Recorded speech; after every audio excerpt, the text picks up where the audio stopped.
95% of our ocean remains unexplored. So tell me, what do you think could be hiding down at the bottom? Well, at 2,000 meters, these oceans are pitch black, and 90% of sea life glows in the dark just to survive. One of the species here, the terrifying black sea devil, which you may think is small at first, but it can miraculously open its jaw over 10 times wider than itself. Now let's dive down to 4,000 meters or 4 kilometers. And if you thought this was deep already, we're not even halfway down to the ocean floor. And right here, at nearly 3,800 meters, this is where the Titanic rests, quietly decaying in the darkness, untouched for over a century. If we continue down to the abyss zone at 5,000 meters, life is barely hanging on. Here you can find the enormous giant squid, sea spiders over 5 times bigger than tarantulas, and also long-legged abyss crabs.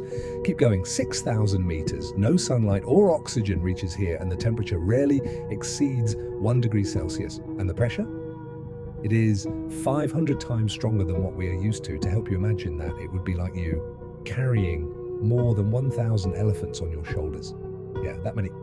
Now, if we go to the deepest area, the Hadal Zone, an area which we know less about than the surface of Mars, and this area is so deep that if we flipped the perspective and put the tallest thing we've got on land, Mount Everest, at 8,848 meters, it wouldn't even be close to reaching the bottom of our oceans.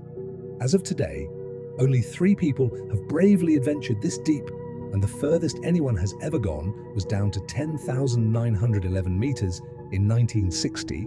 To put that into perspective, that is the same altitude commercial planes fly at, but instead of looking down onto the ground, there is 11 kilometers of ocean crushing down onto your bodies. So, how does life survive over 10,000 meters below us? What alien-like monsters could be living down there? And what mysteries remain in the deep sea? We search for aliens in space, but maybe alien life has been under our feet all along.